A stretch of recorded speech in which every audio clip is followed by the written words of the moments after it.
the building blocks of my elementary education, which followed me through the years and made me the student, artist, and involved community member that I am today.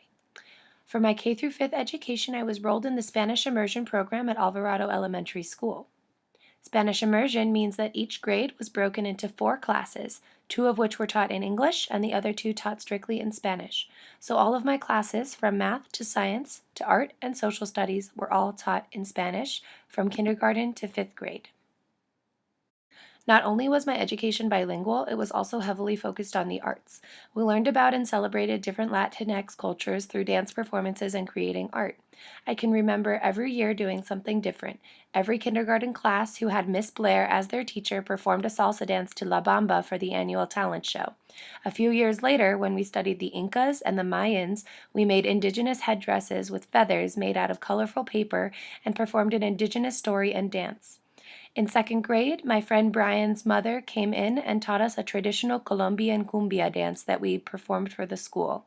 And each year for Dia de los Muertos, we made plaster face masks and built personal altars for our loved ones that we covered with paintings, art, decorated sugar skulls, pan dulce, and papier-mâché marigolds. I feel that this type of cultural and artistic education definitely supported me in a positive way. Having an elementary education that was bilingual and very culturally diverse, and being exposed to indigenous and Latinx cultures through art and stories, has shaped my perspective of education as something that cannot and should not be separated from cultural and artistic funds of knowledge. This educational experience has instilled in me a passion and aptitude for art and language, which has stayed with me throughout the rest of my education. Learning, for me, has always been active, meaning that I was never able to really learn by sitting and listening to teachers explain things. In order to truly learn something, I had to develop my own deeper understanding, which required actively engaging with the material. Whether that was hands-on activities, individual projects, asking questions, etc., I had to take an active role in my education in order to really learn. Therefore, I found it easier to learn material from the curriculum when my teachers allowed us to creatively engage with it via dancing, singing, painting, and sculpting. When I was growing up, San Francisco was a beautifully diverse city. Although now the huge boom in tech industry jobs has raised rent prices to an all-time high and has pushed a lot of the diversity out of the city, when I was in elementary school, the city was a place for celebration of culture. My school was one of many immersion schools in the city, and although we focused mainly on Latinx cultures, we were also exposed to Asian cultures, African American culture, Middle Eastern cultures, and many more. In her article on her experience in Soweto and South Bronx schools, Gloria Ladson-Billings asserts that our current education system is situated in a social context that promotes a colonial education. The author describes a colonial education as one in which the curriculum, pedagogy, administration, governance, and funding are all dictated by those who belong to the dominant socio-cultural group, and, because of this, reproduces the social stratification of people of color. She calls for a post-colonial education in which we flip the script and allow non-dominant, non-white sociocultural groups to determine how we teach, what we teach, and how educational resources are allocated. I feel like my elementary education was a combination of both a colonial and post-colonial education. On the one hand, my education was colonial because our teachers had limited freedom within the curriculum to teach topics from a perspective that was not the dominant one. Although a few of my teachers definitely made a point to tell us that some of the history and social studies topics we were learning might be told differently if others had been allowed to write the textbooks, they still had to teach the information that they were required to. On the other hand, I feel that my education did push those boundaries and step into the post-colonial zone by focusing a lot of our class time, projects, and celebrations on learning about appreciating non-white and non-Western cultures. Although at the time the public education landscape in San Francisco was thriving in its celebration of culture, we were also dealing with drastic funding cuts that were seriously impacting our arts programs.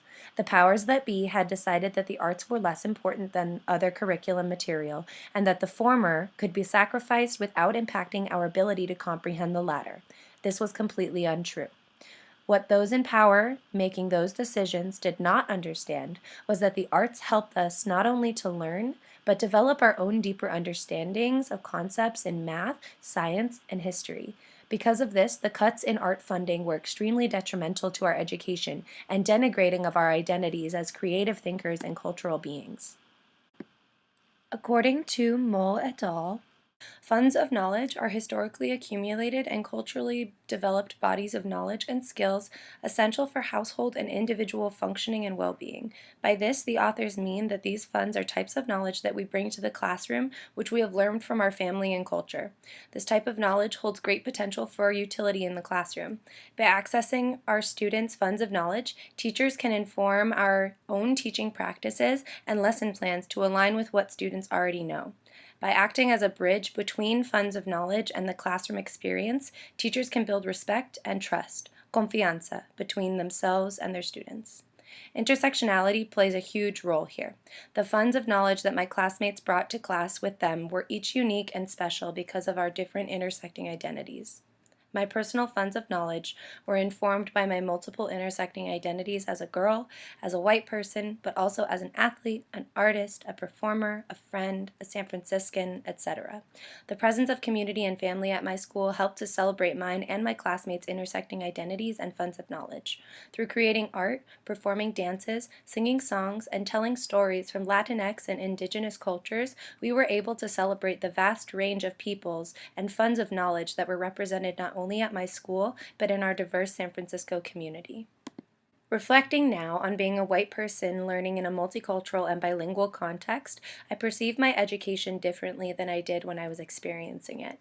In her article, White Privilege, Unpacking the Invisible Knapsack, Peggy McIntosh explains that although those within the dominant sociocultural class may recognize that those outside of it are disadvantaged, they are unwilling to admit that the same system gives them a privilege and an advantage.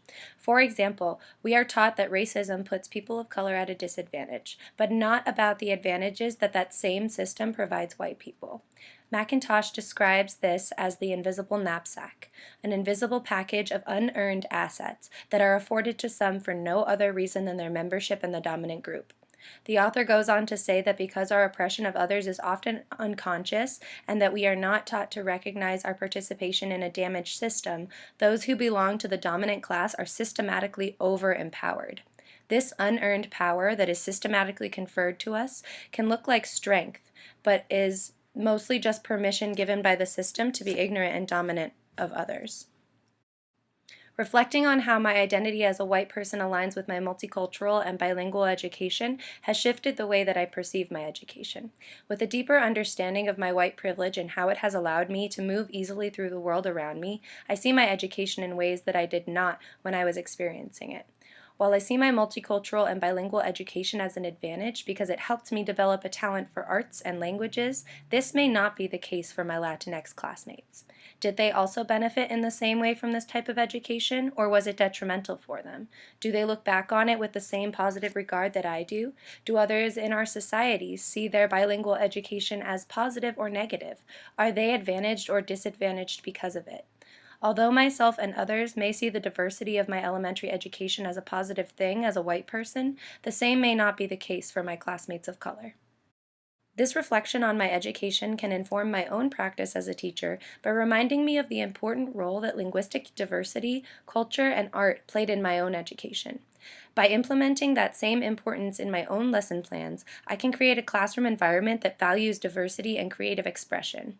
These pieces from my education can serve as foundations for my teaching. Keeping in mind my white privilege will also inform my teaching and help me maintain a high level of equality and inclusion in my classroom. In her article, Teaching as Love, Sonia Nieto discusses how professionalism in teaching is often associated with distance and the discarding of our emotions. She argues that this is incorrect, as teaching actually requires levels of trust and respect that can only be earned through caring deeply for our students.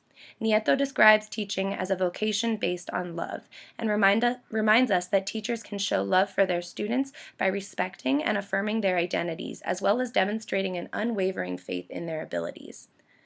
Although meaningful change cannot occur simply from individual teachers making progress, teaching from a place of love and showing my students that I believe in them is something I can do to make sure that my students believe in themselves. In her piece, Why Teach in Urban Settings, Keisha Hayes discusses the failure of schools to adequately prepare students and how that blame generally falls on bad teachers. She offers a few ways in which teachers can still work within the system while simultaneously pushing its boundaries and questioning it. There are a few things that I will take with me into my own classes from her suggestions. 1. I will strive to be a radical educator and a cultural worker. 2. I will strive to create a classroom environment in which all of my students feel protected from abuse and feel free to learn. 3. I will strive to reconceptualize education as exceeding the confines of school, seeing it as a community endeavor, and recognizing that inadequate education is a social violence that I have the power to change in my classrooms. 4. I will strive to remember that I am not a hero, and these kids do not need saving. And 5. I will strive to interact with my students and create bonds with them because building community has transformative power. In conclusion, I would like to share a poem that I wrote about the role that language and arts played in my education. I remember the colors of my elementary school. Classic San Franciscan architecture. Big and yellow, trimmed in lavender and blue, a mountain lion greeting you at the door. Don't be scared, he's made of paper mache. I remember the hallways, illuminated like a rainbow, art projects on proud display, paintings, drawings, collages, depicting not only who we were, but what we knew, what we were interested in, what we were learning. I remember the dancing, the whole school assembled in the cafeteria, learning foreign steps, giggling and falling, the colorful costumes, cheers from the audience, how my feet hurt but I didn't want to stop, feeling so proud to be up on the stage telling a story. I remember the mural on the playground, a towering mosaic of ceramic tiles, filled with greens and blues, portraying animals, plants, wildlife. Everyone made a piece. Everyone was represented in the whole. I remember the ceramics room, can still smell the wet clay, feel the rough, dry glaze stuck on my fingers, hear the throwing wheels turning, turning on the tables and turning in our minds, turning our ideas into tangible realities, actually making our wildest dreams come to life. A few hours a week was all we got. That was all we were given. When we asked for more, we were given less. There's no money for the arts, they said. We need to pool more resources into science and math, they said. They could not see that one did not need to be sacrificed for the other. They could not see the art in science or the science in art. They could not see how we could use them together to deepen our understanding of both. Instead, they tried to cut it all away. They tried to convince us that science and math and history were better learned through memorizing the words that were fed to us. They tried to remove our artistic outlets without replacement. They tried to justify it by telling us we would be better off without it. They tried to make us forget the colors. But I can't forget. I will never forget the art that filled my childhood. The dry clay and my dirty hands, the wet paint brushes, the songs and dances and costumes and the stories that we told. I will always remember the colors.